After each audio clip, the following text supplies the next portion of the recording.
C'est pour ça que Donald Trump lui voulait une guerre express. C'était un peu le scénario vénézuélien dupliqué sur le dossier iranien. Grosso merdo, en assassinant la tête et en se disant le reste va être fait par les manifestants qui vont venir massivement dans les rues des grandes villes iraniennes. Sauf que ça n'a pas été le cas. Alors, on parle assez peu des pays voisins frappés par l'Iran, mais vous le faites, Alexandre Aoun. On a l'impression, si on regarde l'actualité, qu'ils sont traités comme des victimes collatérales. Donc ça remet tout en question. Avec ce symbole, évidemment, des influenceurs qui ont été pris au piège, Oui, qui oui. en dit long, en fait Totalement. sur le basculement de la région. Totalement. Et surtout que ça remet en question, du coup, cette politique d'ouverture tous azimuts par rapport aux investissements étrangers, le tourisme, la stabilité, la sécurité, etc. Donc pour toutes ces raisons-là, les pays du Golfe aujourd'hui sont en train de travailler à mettre en place des alternatives économiques parce que eux aussi sont durement touchés par le blocage du détroit d'Ormuz, notamment l'Irak, Bahreïn et le Qatar, qui sont 100% dépendants de la fermeture ou de l'ouverture du détroit d'Ormuz.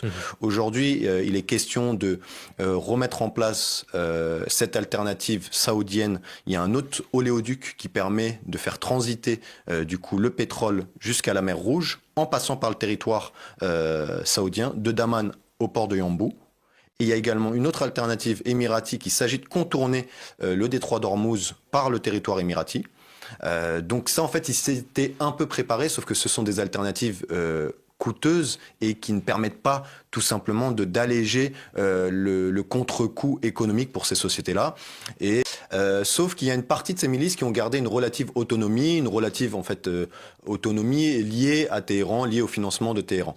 Dans les Hachad el-Sha'bi, il y a plus de 70 milices. Il y en a qui ont des logiques locales, donc de quartiers avec à peine 150 000 100 ou 150 hommes, voire des logiques plus nationales, comme c'est le cas de 4 principales milices qui sont les Katab Hezbollah, le Harakat Nujaba qui est également environ entre 1000 et 5000 hommes. Il y a les Sayed Shuhada et il y a la brigade Imam Ali. Toutes ces composantes-là répondent à une logique disons, tutélaire avec Téhéran, à savoir essayer de maintenir une capacité de nuisance sur les intérêts américains dans la région, du coup en ciblant soit